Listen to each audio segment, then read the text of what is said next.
Ann Kiser, who I've known for quite a long time. I don't know, 10 years? Since like, No, 2000, I was thinking about this last night. I think it was 2015 okay. yeah. So So only 6 years. only 6 years. Yeah. Yeah. It seems like, It it just seems like seems more. like 10. Well, I mean, it was at the beginning of you were like really pretty new to FileMaker when we first met. I was brand new. Yep. I actually got my kind of trial from you and started diving into FileMaker through your direction and all of your help and some of your classes and that sort of thing, and kind of bugging you to death. So yeah, my FileMaker journey only started 6 years ago. Yeah. So. And wow, you sure have risen fast and high. I've been very impressed with what I've seen you do. And then when you were looking to expand and do more things, we talked about hiring you, which I really wish I had done in hindsight. But you ended up getting an even better job than I could have offered with SeedCode, and you've been really doing amazing things there. So you're here today to talk about add-ons and specifically how they're being used internally at SeedCode. I'll go ahead and let you take over. I may ask like clarification questions. And if you want to be interrupted, like during your presentation, or don't want to be, now's the time to let that. Interruptions are fine. Let's keep this kind of cool and casual and beneficial for everybody. So that's fine. You said this was around 45 minutes of presentation, and which will leave plenty of time for discussion. I figure this meeting will go to around an hour and 15. Longer than that, we seem to kind of get Zoom fatigue. Yeah. So take it away. Cool. Well, thank you again so much, Matt, for asking me to be here and for all of your mentorship and help through the years.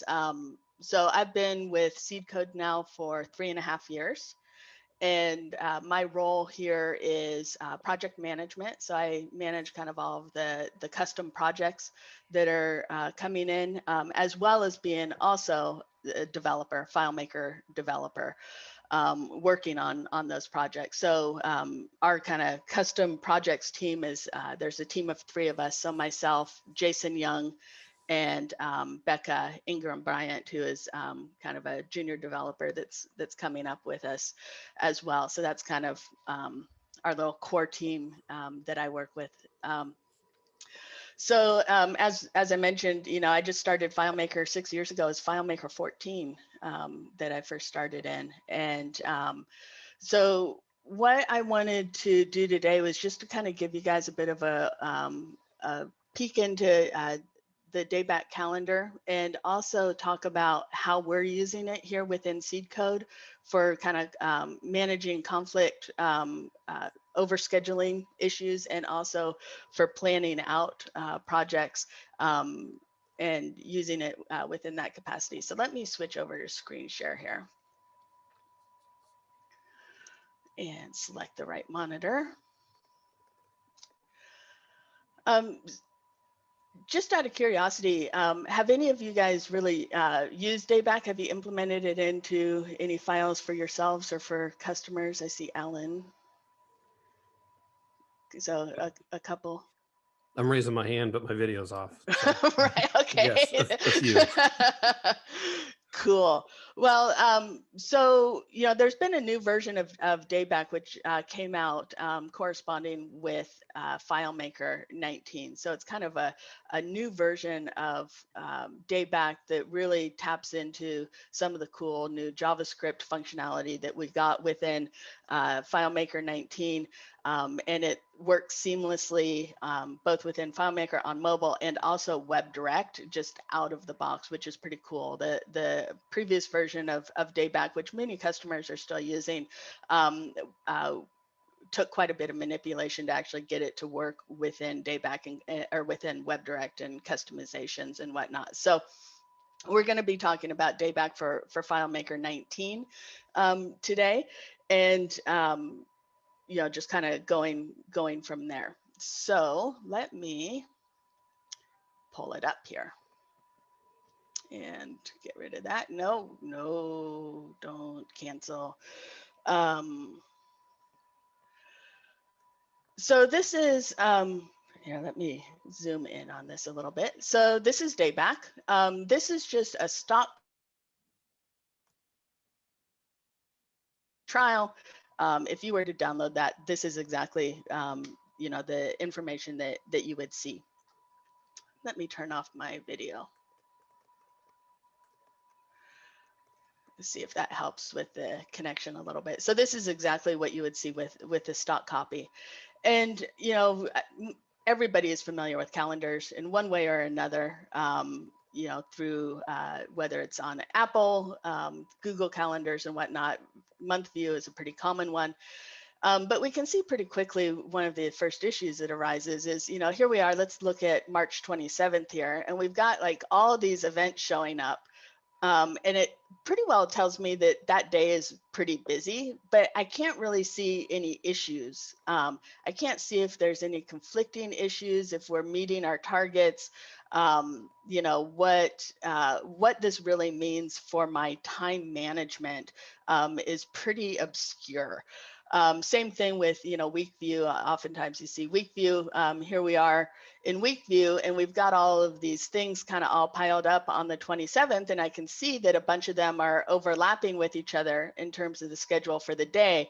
But again, it doesn't really give me a lot of information to be able to start to resolve any issues that we might be running into here. So one of my very favorite views, and probably the one that a lot of our customers use, is resource view. And with resource view, we can take a look at this. And you can think of a resource as anything that has the potential for being overbooked. So it might be a person, which we can see, it might be a vehicle, a room, a particular piece of equipment, anything like that. And we can take a look at this resource view and be able to see very quickly at a glance where now some of our conflicts are actually occurring at. So we can see Dr. Smith, we've got a problem, Houston, here with his schedule, and we need to resolve some conflicts that he's got going on here, unless he's really good at being in three places all at the same time. These resources we can see over here in the sidebar, and you can even filter these down, which is kind of cool. So it's like, hey, I just want to look at my team, or I want to just look at this particular set of resources or this particular person, and you can filter that view down to be able to really drill into the information it is that you're needing. There's a couple of other aspects to this. So we're going to go ahead and open up one of these events. And this, I just want to kind of give you, just kind of an overview of DayBack, and then we're going to get into the customization of it as we go forward. But one of the things that you can do is actually add custom fields here. And I think it's really important to understand that these events that are showing up in DayBack, these are just FileMaker records, right? This is just data that's living in an event table or whatever table you specify with your FileMaker data. And this is just a visual representation of your FileMaker data is all it is. So we've got our kind of stock popover that shows, kind of a set information here, which is adjustable. But then you can also include in,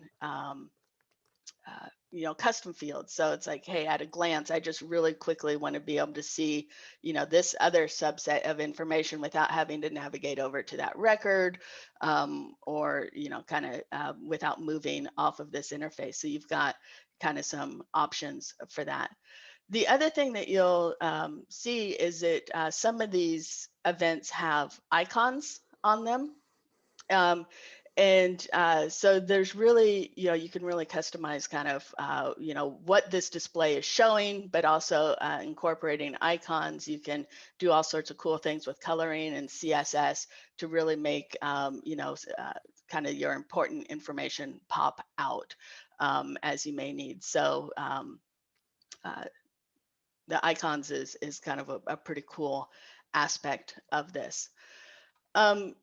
So we've got, filtering. We showed the filtering for the resources already. You can also filter on particular statuses. So if you just wanted to see the projects that were done and canceled, you can see that very easily. So again, kind of being able to manipulate that data and really drill down to what it is that you're needing.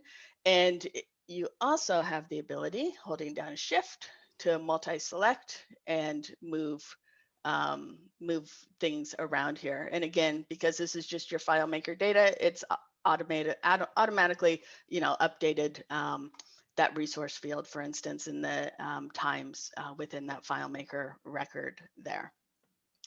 So that's, just kind of a glance at resource view and how you can kind of use that for managing conflicts. You can look out over, multiple days, see what's coming up, see again where issues may be arising for you, or we not only have over scheduled, but there's under scheduled too, right? It's like, oh man, maybe we want, these people's schedules to be filled up, and we can see very quickly that we've, need to get to work to getting some projects scheduled for those particular users, for instance. So another view that oftentimes isn't readily available within a lot of calendar applications is the resource or horizon view, or sometimes called Gantt view. And so this, gives you kind of a different presentation of the data. But what's really cool about this is it allows for long time scales. And here within DayBack, you can go out years, decades, centuries on here.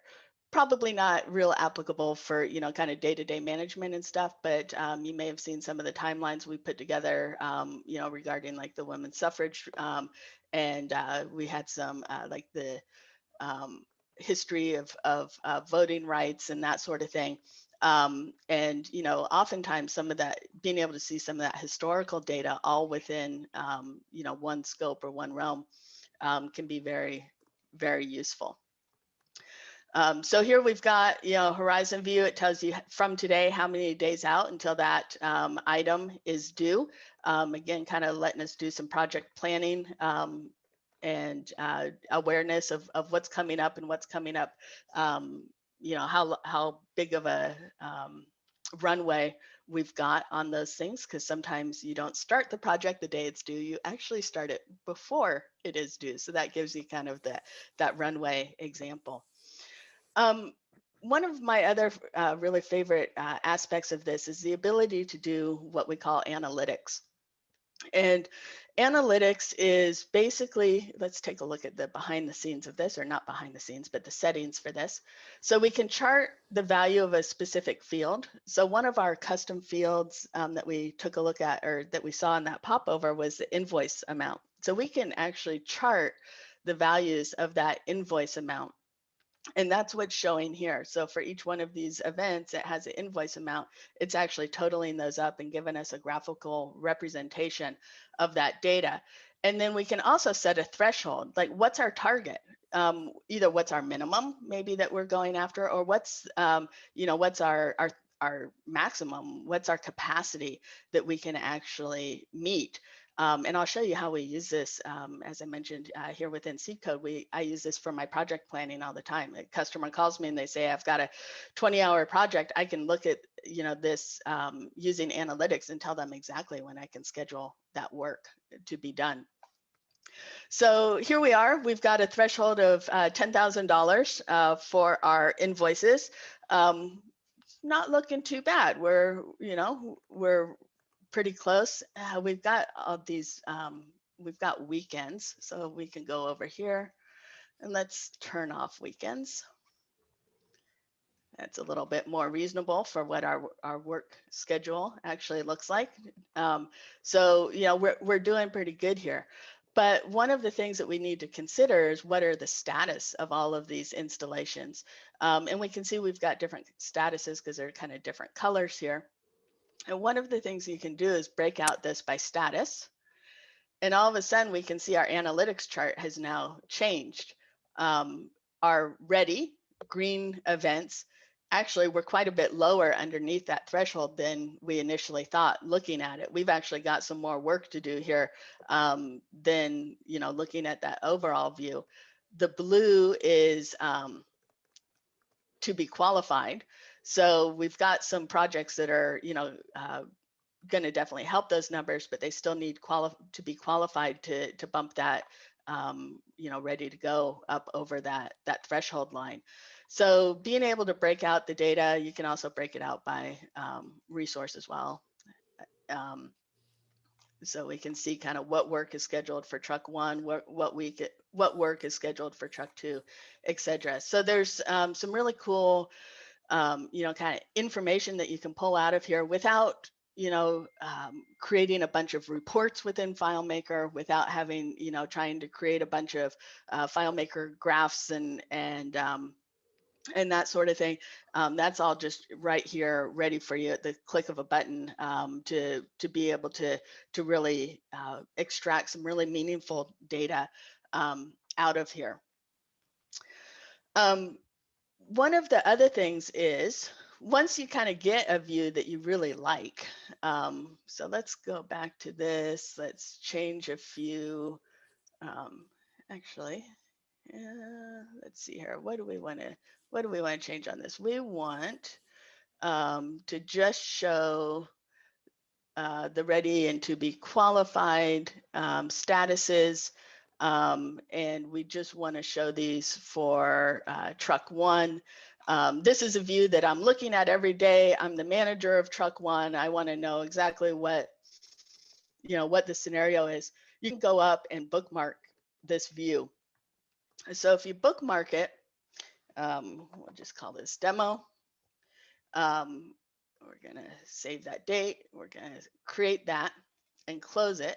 So now if I go back over to another view and then go open that demo, that automatically just drops me right into that view with all of my filters saved, all of my analytics settings saved, and I can, very quickly get to work, so to speak. So I have, within my day-to-day work, I have about 4 or 5 bookmarks that I'm, constantly taking a look at. What are, my billable hours? Where are we against our project goals? Where are we for being able to schedule new projects and stuff? And I can just very quickly pull that up by setting up those different bookmarks one time and then being able to go forward with those. So that's just kind of some of the, using DayBack, but let's talk a little bit more now about like actually customizing it, because there's so much that we can do here. And, I kind of want to preface this. I mentioned this to Matt when him and I were chatting. I am a FileMaker developer. I am learning CSS and I am learning JavaScript. But thankfully, I've got some very smart people on our team that oftentimes help me out with that. But it's still very empowering what we, as a FileMaker developer, that I can do here within DayBack to customize it. And being able to use, kind of some samples and stuff to use as a springboard for the CSS or for JavaScript. So let me show you what I mean by that. So here within the settings, there's a whole section here of kind of different defaults and actions and stuff that you can take here. And actually, before we do this, let me go back and let me go to month view. And you see how on the month view, we've got the starting time showing here. Well, I don't want the starting time on here. I want to get rid of that. And I can do that through the CSS. So we're going to go over here, go to colors, fonts, and CSS. There's a couple of sample ones in here. These are the icons that we talked about earlier. And I want to go ahead and add some CSS to remove that time, but I'm not sure how to do that because I'm not don't typically use CSS. So I've just clicked on that. Let me make this a little bit bigger. I'm going to go over to some documentation here. And here's some CSS customization examples. How do I increase the font size? Hide some filters, compressing size of some things, and I want to go down here. Can I remove the start time from displaying? I can just copy that CSS, get this out of the way, and drop that in here, and save, and go back to the calendar, and it didn't work. Because I see what I did.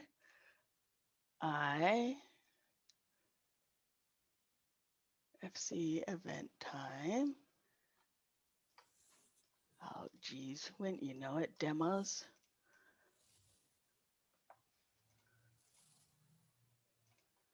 Save that.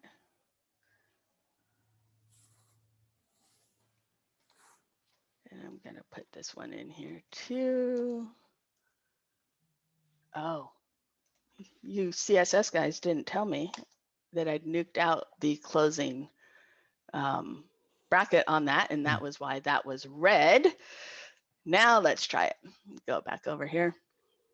And now here we are, and those start times have been removed out of there via that CSS.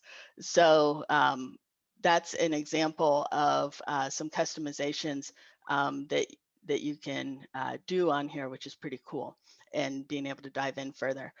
Another thing that we can do within the settings is to set up what we call event actions. So here's my FileMaker info. These are the events that we're kind of viewing. And I want to go over here and set up an event action. And what this will allow us to do is basically it runs some JavaScript that is fired on any one of these things, on event create, on event click, hover, before the event's rendered, before it's saved, on the event save, on event delete, on field change. So there's really a lot of flexibility that you can do here. So we're going to go ahead and open up that documentation. And what I want to do here is I want to prevent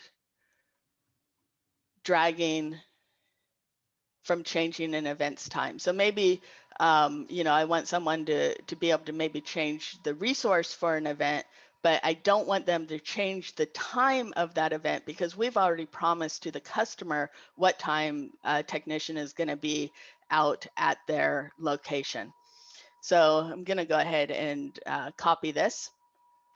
And this is going to be before event save. So we're going to do before event save. We're going to copy in that JavaScript. And again, this is some great starting JavaScript that then if you are familiar with JavaScript or learning, even just learning JavaScript, you can then take this as an example to start fleshing out and you know, customizing this all day long to whatever it is that you may need. And one thing I want to take a look at here is the options, open a new window, no, and prevent default, no. So now,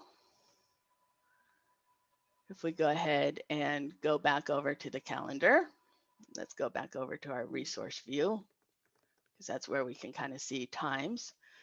So we can save, you know, we can change the resource, but if we try and change the time, it should, oh, gosh. Okay, what'd I do, guys?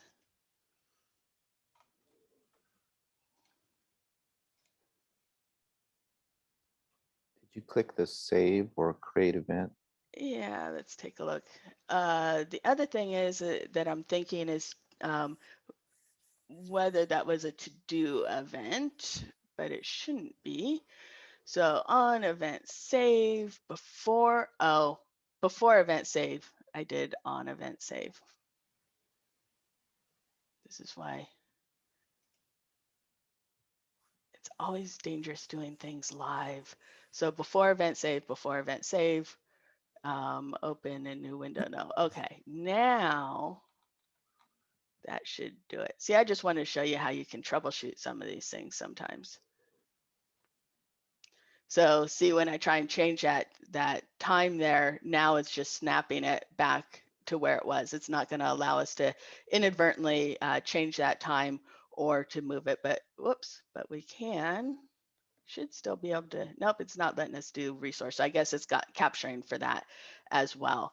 But the gist of this, of what we're wanting to kind of take a look at here, is how you can create your own event actions to be able to kind of customize the behavior and your specific set of rules that you might want to be enforcing and how you can do that through custom event actions on there. So little bit of refinement to get it to allow to change the resources and not just specifying the time. The other thing that you can do is add custom buttons here, where it would take like an actual user click interface to click on that. And again, you can just set that up in settings. We use this, and I'll show you this in our SeedCode copy of DayBack. We use this for actually creating Zoom meetings. So I'll show you kind of what that looks like. And it's a pretty cool example of it. All right, so one other thing I want to show you here is translations. So for non-English speaking, you can change the calendar to be in whatever language you may like. And then also, if you use kind of different terminology for things. So let's say, actually, let's go back over here real quick. So this is called resource view, right? And over here in filters, we've got resource filters. Well, that's great, but all I'm really looking at and what I've got showing here are my staff. So I don't want it to say resource. That's going to be confusing for my front office person. I want that to say staff. So you can go over to translations. And there's a lot here. You have to kind of scroll a little bit, but we can go on down. We're going to look for the word resource in here and here, and we're going to change this to staff. And we'll go down here and change that to staff, and we'll change this to staff. And I'm probably not going to hit every single one of them, but we'll go ahead and go back over to the calendar and see how that changed up here. So this button now says staff. Over here, I didn't get all of those. I didn't get the resource filters changed over, but you can see here in this drop down, this word has been changed to staff. So you can go through and translate things either into different languages or also for kind of what your particular vocabulary is within the organization that's going to make the most sense for people. We talked a little bit about bookmarks, but I want to show you one other option of a bookmark, which is a share. So if we have this view right here, we've got all of our filters set the way that we want. This is the installation that we're going to do for customer X. And I want to send customer X this schedule so that they know when I'm going to be on their property, when teams are going to be in and out, maybe even who is going to be there. So we can go over and we can again do bookmark or share. I'm going to do this as a public bookmark.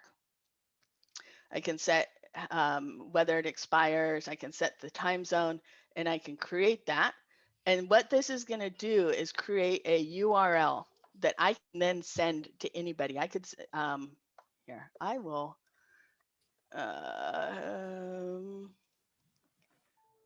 chat. You could put that in chat right now. Yeah. There's also a question in there from Alan. Oh, okay. I'll take a look at that. With that URL that I just put into chat or that you emailed to the customer or anything, they can open that up in any web browser, and they're going to have the be able to see this data and without any access to your FileMaker data. All it is a read-only view. They cannot edit or manipulate it, and they cannot see any of the data that is not shared in the share. So they can't, start messing with filters and stuff and start seeing, what your personal schedule is or anything like that. It's just a read-only view of exactly the information that you've set for them. And again, you can set it to expire after a set amount of time, or you can delete that share at any time. And that can be a great way of kind of being able to provide information to people outside the organization or that don't have FileMaker access. So let me look at Alan's question.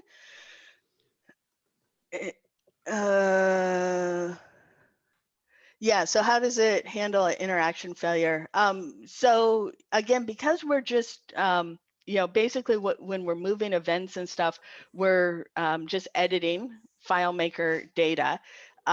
It's going to, kind of abide by the FileMaker rule. So if there is an error, it will throw up an error on the screen for you to let you know that there's been an error. This event has been reverted back. And there's different error messages for those different things. And that brings up another good point too, also, is because this is just your FileMaker data, it also honors all of your FileMaker security. So if you have your security settings where particular users cannot see particular data, can't edit particular data or whatever, again, DayBack is going to completely honor all of those security settings that you've set up within FileMaker as well.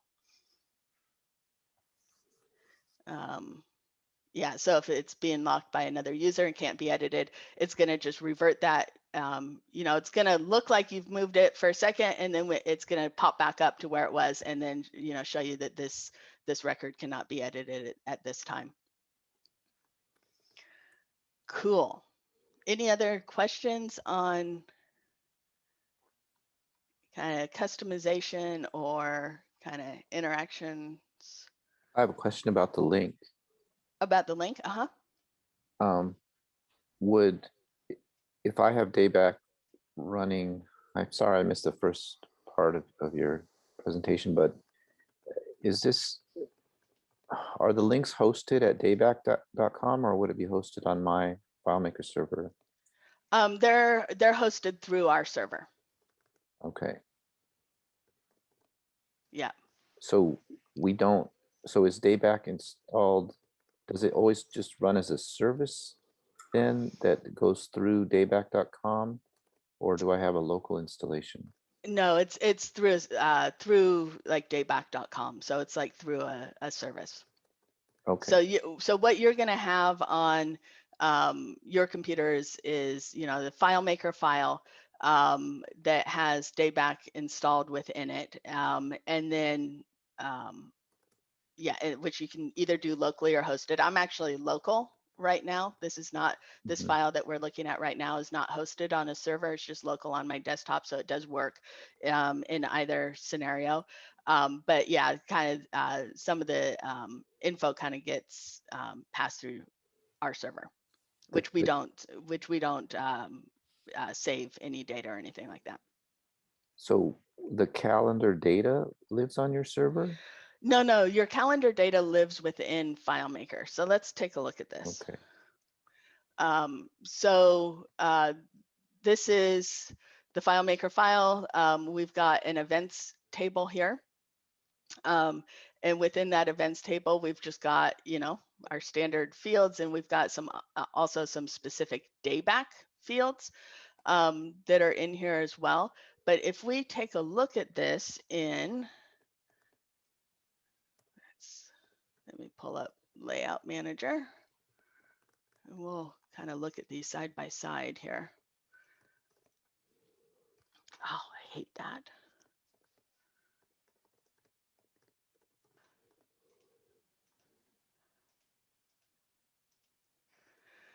So here we are on Wednesday, April 7th. So if we do April 7th, and we have a start time of 9 a.m. and we perform this find. So here is there's actually 3 records that are in here. Truck 1, Truck 2, and Truck 3. So this record right here, this FileMaker record right here is this event that we're looking at right here. So if I were to, let's see if I can do this without, or with kind of bringing everything. No, it popped me over. That works like a ton of other, like the other add-ons, right? Where you have a FileMaker layout with a web viewer on it. The web viewer has all the really complex stuff that FileMaker can't do easily and quickly. And then when you click on a particular event or record, it actually pops up a regular FileMaker window and a card window. Is that what we just saw? Yeah. Yep, Sweet. it was. And then you get all the great editing features of FileMaker, triggers, and all that stuff. Sweet. Okay. Exactly. So yeah, FileMaker, they totally copied you in their design pattern. Yeah, what I was going to show there, and it kind of just window management wise kind of went a little bit funky, but you know, basically as soon as I change a record here in FileMaker, you know, that record here in DayBack, you know, is going to reflect that, and vice versa. So really you're just editing FileMaker. So this is FileMaker is where all of your data lives, except for some cases, which we'll talk about in a minute. And I want to, you know, this might kind of help explain that a little bit further as well, in terms, which is kind of my next topic that I wanted to talk about of, you know, okay, so we've kind of looked at some CSS and some JavaScript stuff, but as a FileMaker developer, what else can I do? And actually, I want to turn off that drag action that we did, because that's going to get in our way a little bit. So let's turn on Script Debugger for this. And, you know, I'm not going to be too concerned about kind of seeing each line of the Script Debugger. I know it's going to be a little bit small potentially, but kind of looking at this from a concept standpoint. So if I go ahead and move this event here, all this does is call a FileMaker script, okay? And it's getting a bunch of information from the calendar through JavaScript. It's getting a bunch of information, but what I want to kind of point out is it then hits a script called create, edit, delete event. So we're going to jump down to that create, edit, delete event script. And here's where it's setting, you know, creating a new record, and it's starting to, you know, edit the values that just got changed on the calendar.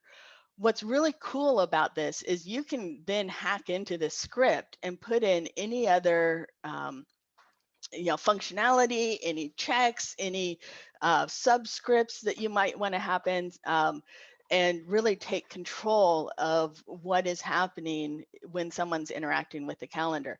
So, you know, if you want that if they, you know, change the status to done, that it then, you know, checks a check field, you know, sets a flag on a field someplace or something, you can very easily just put that here into the scripting.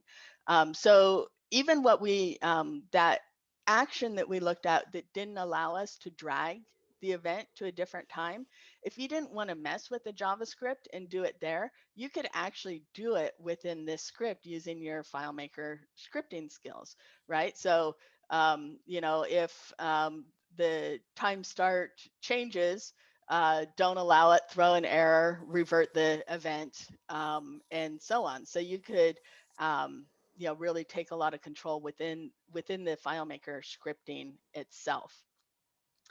And this kind of brought up a interesting kind of little scenario that we had some time ago. We had a situation where when you create a new event on the calendar, you can see it calls it new event.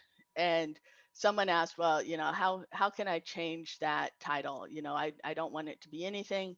And there's 3 different ways of doing that. You can go in and I always forget where it's at.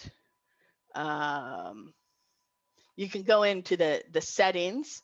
I think it might be under miscellaneous. No filter, not translation. I don't do it a lot of times in here. But you can go in and specify what a new event is called. So you can kind of do it there in the back end of things. You could create a custom action that, you know, with your JavaScript, that when an event gets created to, you know, call call it this, or you could do it in that FileMaker script and say, you know, hey, if it's, you know, if the title is new event, change it over to, you know, this event needs to be approved, or something like that. So there's kind of different ways to be able to manage the same problem and the same issue, depending on how you want to tackle it, which is pretty cool. Hey, and I'm not sure if there's more stuff in the general demo, but I would love to see, make sure we have a lot of time to talk about the integration and the add-on aspects of this. Right. Okay, cool. And yeah, I was, we're gonna move to that in a second. I want to just mention one other thing, and that is here in DayBack 19, you can also view your Google calendars and Office 365 calendars that you have approval and access to. You can show that data side by side along with your FileMaker data and be able to really get a full view of what it is that you've got on your schedule. So just wanted to mention that that is built into here. These are all the different sources that you can use: Basecamp, FileMaker, of course, Google Calendar, Google Sheets, and Office 365 as sources that will display here for you. So, all right. So, yeah, add-ons. Let me go ahead and just minimize this and minimize this. And I've got too many windows open. Here we go. Okay. This is just the basic contacts sample file that you can, you know, just go to File, Create New, select Contacts, stock copy exactly as it comes from FileMaker. We can see that we've just got a couple of tables: contacts, addresses, phone numbers, and email addresses. Very simple relationship graph. I'm going to just bump that down. Script workspace in here, I think, is pretty empty too. Oh, I have to find where it went. So there's just a couple of scripts in here. So what we're going to do is within this file, we're going to go ahead and add DayBack in here as an add-on. So there is a little prep work that you have to do on your computer. It takes about 2 minutes to do, to just bring the add-on files over to your computer to make it available here. But we can see we've got this option of DayBack calendar. We're going to choose that. And this is literally how easy it is to put it into your file.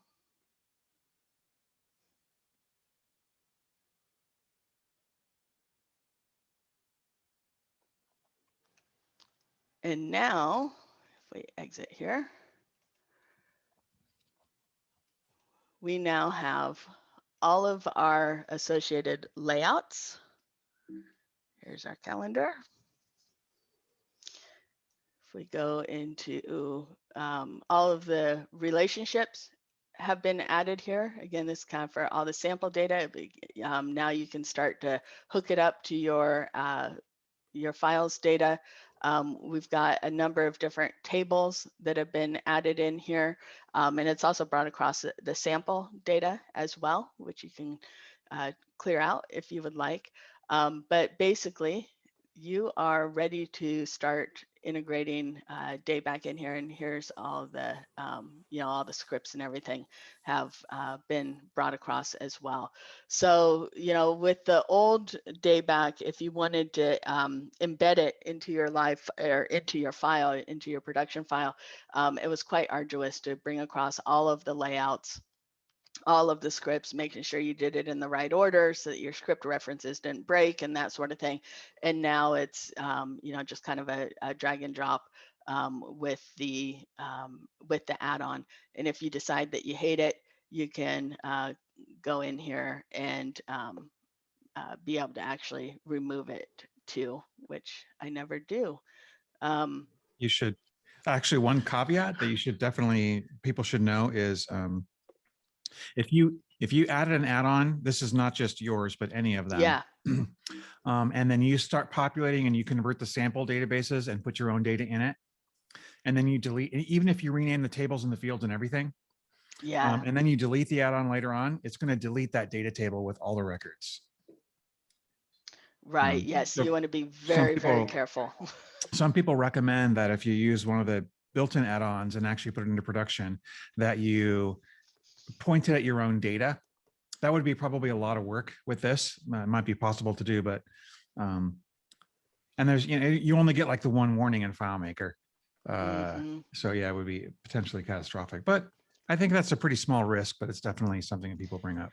Yeah, definitely something to be aware of for sure. So yeah, so that's pretty quick, but that's kind of the add-ons. I did kind of promise to show you how we're using a DayBack here at SeedCode. We're kind of walking the walk and talking the talk, hopefully. This is a couple of examples. I've obviously kind of pared down the data a little bit so that we're not revealing anything too too important. But we've got a shared calendar that we use. This is filtered down to just me at the moment, to be able to see kind of what I've got going on. But oftentimes I'm viewing this to see the whole team schedule. So this is some of Casey's stuff. So I can see kind of what he's up to and stuff. So, pretty typical calendar type use for this. One of the things that you might know, anytime we make a promise to a customer, I'll be back with you by 5 o'clock on Friday, that goes into the calendar. And that's something that the whole team sees, and we can make sure that we're following up on the promises that we make to those calendars or to those customers. So that's something that we're very try to be very rigorous about in terms of providing updates and follow-ups and that sort of thing. So that kind of helps keep us on track. So nothing too exciting there. We do all of our time tracking in FileMaker. And our billable hours. I also track my unbillable time as well. These time trackings are related to particular projects or deliveries that we're working on. This is my actual billable hours from back in February. And I look at this every day. So I've got a target of number of billable hours that I'm shooting for on a per week basis. And by pulling up this view, I can very quickly see as I'm progressing through the week how I'm doing towards my total target. Also, just being able to kind of see how my time is tracking. And in addition, I could even do just a text filter up here, and I can see how many hours I worked on a particular project for that week. So for this particular project, for this particular customer, I track 6 hours for them. I don't know. Yeah, and that week for another customer tracks 7 billable hours. So again, without having to build a bunch of crazy FileMaker reports and filtering and that sort of thing, I've got that information just very readily available. So all of us on the development team track our time this way, and we have a very easy way to see how we are doing towards our targets. John can come in here, look at this at any time, and really helps us to stay on track. From a project management standpoint, we track all of our projects, within this horizon view here. So this is just one of our developers, Becca, and I've kind of cleared out the customer's name and stuff, but for each one of our developers, we've got kind of a total capacity of what they can do in terms of billable hours. What the expectation is, what their role is, and what their skill level is. And so as I look at this, I can see that I've got Becca, pretty well fully scheduled for the next several weeks. And if a project comes in and I know it's a 10-hour project, I can look at this and go, yep, I've got room for that right here. So I can give that customer a delivery date of, it's going to be the middle of April, for that delivery. And, I'm looking at this, from a team perspective as well. Sometimes I'll look at it individually, but also looking at it from a team perspective with a different threshold that gives me, even more clarity in that. What's really cool about this is even though I'm the project manager, if, someone calls in and says, hey, I'm interested in the project, any one of our team members can go over, to this view and be able to pretty quickly give, at least a good estimate of when we might be able to do work for that customer. So I'm in these views, day in and day out pretty well every day, just kind of keeping track of things and stuff. So that's how kind of a general overview of how we use DayBack here at SeedCode for our day-to-day stuff. So, oh, I told you I'd show you the Zoom thing. So let's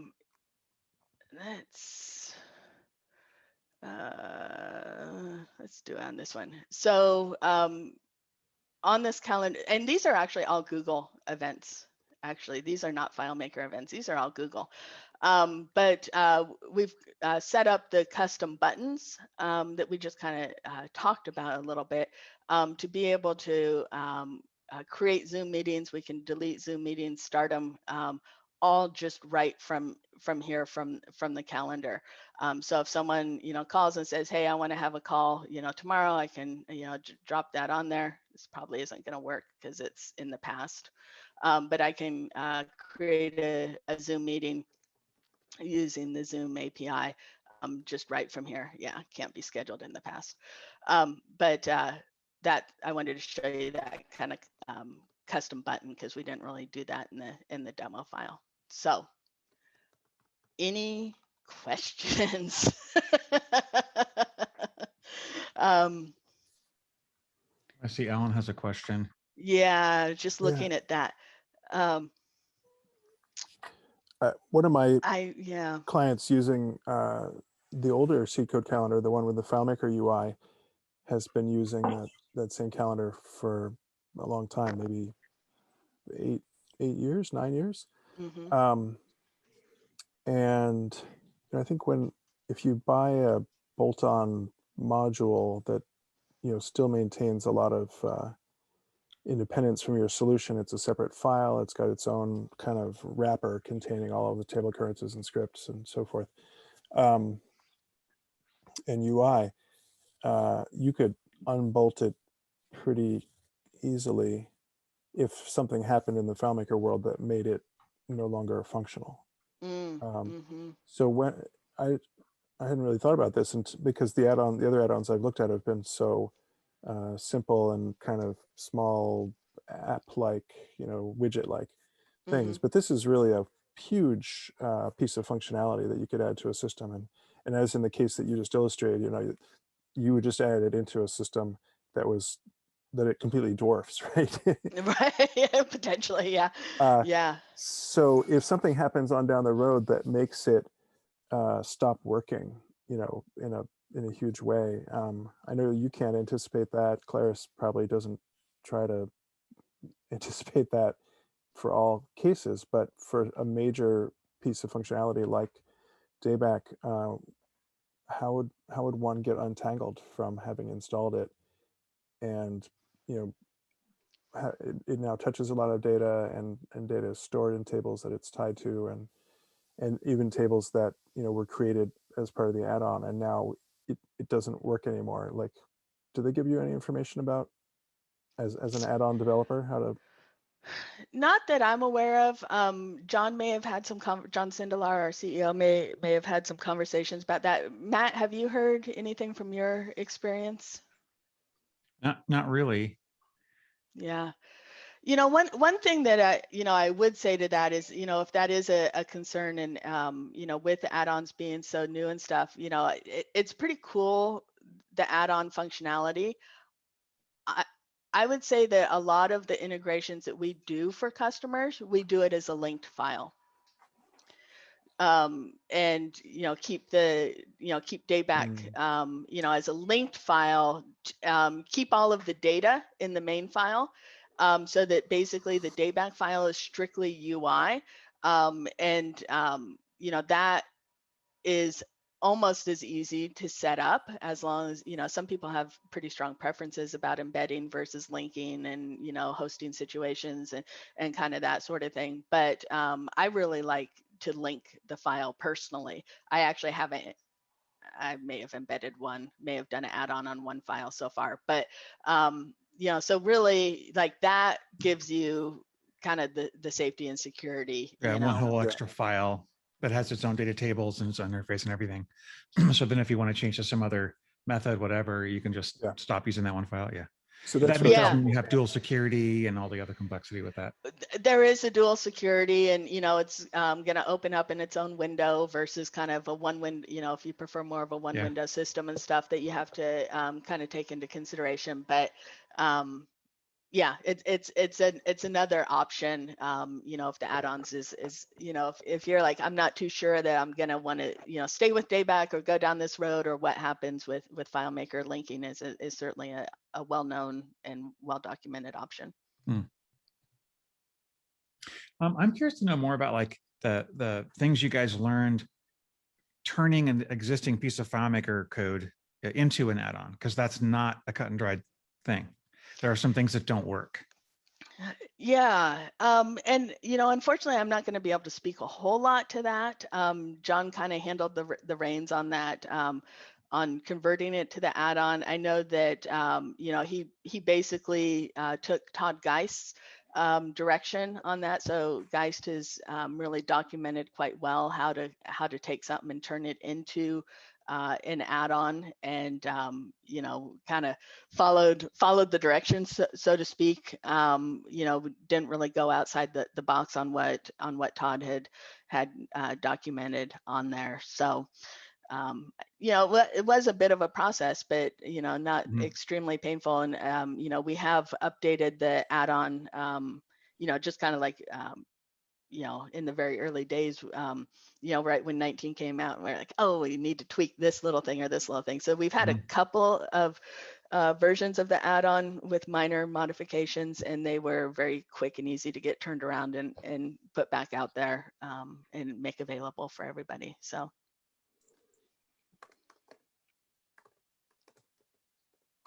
Cool. Do you have stats on like how many people are using the add-on method versus the other method? How does it shake out customer-wise?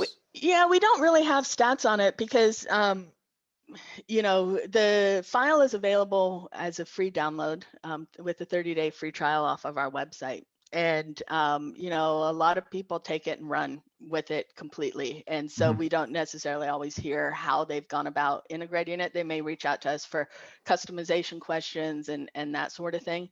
But for the people that, have come to us and said, okay, I don't want to do it, either I don't have time or I'm not a developer or whatever. I would say, I think we've done probably, I'm trying to think, probably 15% add-ons and the others linked. Okay. Yeah. And a lot of times when we're linking it, it's already a multi-file solution and stuff. But again, keeping the main data in the main file and just having DayBack as strictly your UI file, it helps with customizations as a developer, right? So if someone says, hey, I want this, okay, send me a copy of your files, and I can just go in and, kind of update that DayBack file and then just send that DayBack file back to you to replace out on your server. And we're not having to do a bunch of data import and management type issues to deal with.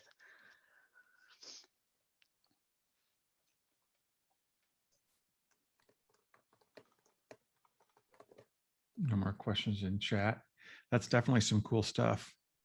I'm surprised at that. I would think that way more people would do the add-on method. He said boldly, we've modified some of our much smaller free downloads to become add-ons too, and I guess I thought there would be more demand for them than there has been. And it's actually a pretty mature offering too. It's not like it's lacking things. Yeah, I think it's just going to keep growing, kind of maybe slowly. Yeah, I mean, as I kind of think about it, I think that a number of the people that are kind of doing it themselves that we don't necessarily hear about, I know a good number of them are doing it as an add-on. There would have to be a few method. more tweaks though, right? Because I mean, the data, like the security model, there actually would be security on the table that you need to set for users who are not FileMaker users. I guess I'm trying to think about exactly how the architecture would go. Like, for example, when you sent that link out, that was a link that gets the data from my FileMaker server's data, but it's hosted on your system, which means there has to be some sort of server-to-server communication where you can reach out to my server and get the data, which means I have to configure the server and configure the security set. Yes, no? No. Doesn't work that way? How's it work? No, it's basically a snapshot, so to speak, that's just then kind of saved. And so it doesn't, when someone accesses that URL, it's not pinging your FileMaker server in any way. So does it actually, is the data constantly updated then if they look at the link later? Or is it static? No, that's a good question. It is, if you edit the event within the DayBack interface, that will automatically update the share. Okay, so that means that it must be pushing the data out of FileMaker to both my FileMaker server and your system somehow then. Mm-hmm. Yeah. Okay. Yep. That makes sense. That's way simpler for configuration. And there's no security, no configuration that you need to worry about with those public shares. Now, if you do edit an event, within just kind of a FileMaker layout, that is not going to get pushed to the share, but there's an option to update shares, and then it will kind of grab that new information, and they can still use that same link to be viewing it, but it's you have to choose to update that share if it's being edited outside of DayBack. Okay, cool. Yeah, it's very, very cool. Very cool. So.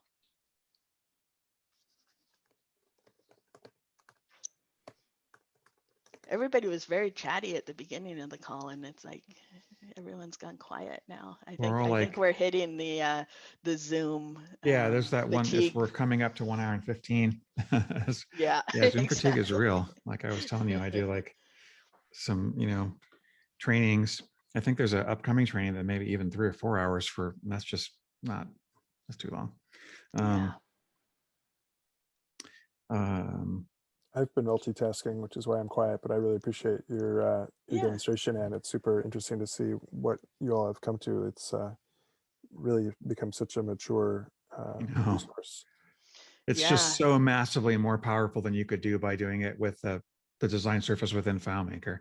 Moving out to another, to doing it all in a web viewer is so much more powerful, and having all the JavaScript code. Also, the documentation is really impressive. Yeah, that's something that's very important to us, is having that great documentation. And if you don't see anything in the documentation, or if you have questions, our support is pretty awesome as well. So don't hesitate to reach out. Casey Embry is kind of our main support frontline guy. He's just amazing at JavaScript, CSS, and FileMaker. And if there's anything that you have questions about, is this possible? How would I go about doing this? Can you look at this? The CSS isn't working the way I would expect. Can you take a look at it? We're always happy to do that as part of our support as well. So you probably get involved in support as well, I would guess. A little bit, yeah. I mean, I support kind of our customers, that we're doing projects for and stuff. So some configuration. And then, and then we give Casey Fridays off the support queue, and we all rotate through that. So, that kind of keeps us close to the customer and the questions coming in and stuff as well. So, my turn's coming up here again shortly, about every 5 or 6 weeks we're all rotating through. So that's great. I love that plan. Yeah, it's really cool because we're, it gets, some of these guys that, I'm on the phone quite a bit with customers as, managing the projects and stuff, but some of these guys that have their head down kind of developing all the time and stuff, it gets them on the phone with customers, it gets them answering emails, gets them going through our documentation and stuff so that, we've kind of got a common knowledge base amongst the group, which is pretty cool. Yeah, for sure. Well, thank you so much, Matt, for inviting me to come and do I this. had a network drop out, so I've come back into the chat. With the uptake Hey, of the Darian. add-ons, it's we can barely hear you. 19.2 really functions. So once we get better uptake of the 19 platform, then I think we'll see more people coming across with the add-ons. Like we upgraded to 19 overnight on the big system, and so I'm really going to look into the add-ons. Mm-hmm. Yeah, definitely. We're seeing kind of a slow migration to people moving to 19, both server and client. It seems like it's starting to pick up now. It's I know a lot of people like to wait a year after a new update comes out before really implementing it. And we're starting to see definitely an uptick in our customers, at least, that are starting to migrate to 19. It does seem like it's a slower migration to 19. I don't know why. Mm-hmm. Seems like other versions have been faster. Maybe because people know it's actually updating every quarter. So like you get it, and then you have to do, as soon as you get it, now you have to do 4 updates a year. Or Mm-hmm. are presented with the choice to. Mm-hmm. Yeah, server, same kind of thing. Pretty slow update because of the work. But anyway. So I can definitely nerd out about that, but that we'll have upcoming meetups.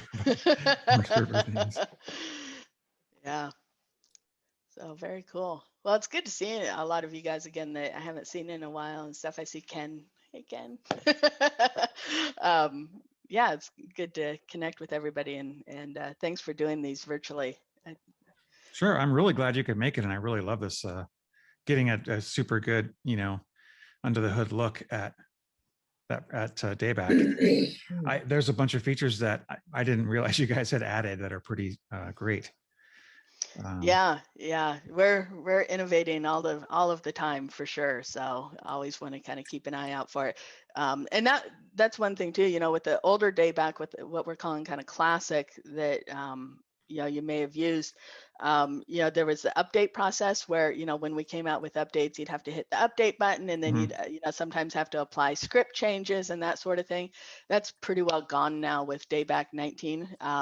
There may be 1 or 2 script changes a year, maybe. I think we've had like 2 or 3 since we released it.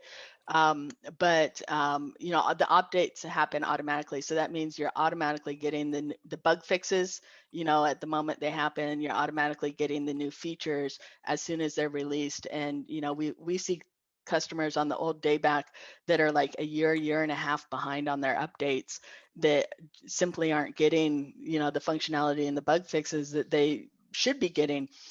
Because they've just never gone through that update process, or don't do it regularly, or find it intimidating. And that's not going to be an issue now. So that's really cool. That's definitely cool. Can you say a little more about updates? Are you able to push out updates just to the JavaScript and CSS, or also to the FileMaker code if it's an add-on? Well, it's to the core functionality of DayBack itself. So, the scripts and any customization that you do for your account, like the CSS and the JavaScript actions and stuff, that all remains intact irregardless. But the core functionality of DayBack, the kind of behind the scenes JavaScript, those updates get pushed, but that's where all the bug fixes and new features and functionality comes from. Like I said, there may be something where we go, oh, there does need to be a FileMaker script that needs updated for some reason. And that would be something that you would then have to manually put into your FileMaker file to update that. With the old version, that was a regular occurrence, and that's why a lot of people fell behind. With the new DayBack for 19, we had 1 or 2 script changes that we made, at the very early part of the process after we'd released 19 and okay, now we're kind of getting some things figured out and stuff. But those are going to be extremely few and far between. Thanks. And just without getting into more details, then there's time for, let's say I've got a solution that's in, daily use by 10 people. What's your pricing to add DayBack for that scenario? Yeah, it's not really relying on the number of people that are using it. So you're saying for us to integrate it or for the subscription for it? No, I'm just thinking of this client of mine who's got the much older version of your calendar. If he wants to upgrade, Yeah. So I would do the integration. Oh, okay. So you would do the integration. Yeah. And the integration you're going to find is so much easier. It is a little bit of rework on it. But like adding sources and stuff takes like a minute instead of like, hours that the old one could take. And then you'll just have to kind of find any customizations and bring those over. And that's probably, kind of the little bit more difficult part depending on how customized they've had it. But the new DayBack is all subscription based. You can do it monthly or yearly, and there's price discounts depending on the number of users. For under 20 people, so you said you had 10, I believe I'm a developer, not a salesman. I think it's $9.89 per person a month. And there's a discount if you go yearly on it. So it's a per user subscription that you would be doing. And that's only the people accessing DayBack. It's not your FileMaker users. So if you have some users that don't need the calendar, they don't need a DayBack subscription. But for those people that do use it, it's per user basis. Thank you. Yeah. And there is like I said, 30-day free trial too, if you want to check it out and see if it's going to work before committing. Yeah. Cool. Well, all right, you guys. Thanks so much for your time and stuff, and good seeing you all. Thank you. Let us know if you have any you. questions that come up. Don't hesitate to reach out. support@seedcode.com. Pretty straightforward, and yeah, we're here to help out. And if you have any suggestions about, I'd really love to be able to do this, and I don't see it's possible. We're constantly creating a feature request list and stuff too. So, we've got a full-time developer that his job is DayBack. That's Tanner Allen, and Tanner does an amazing job. But his sole focus is making DayBack better day after day after day. So, we'd love to hear feedback and input as well. Cool. All right. Thanks again. Thanks, everyone. Good to see you all. All right. Take care, you guys. All right. Thanks, Ann.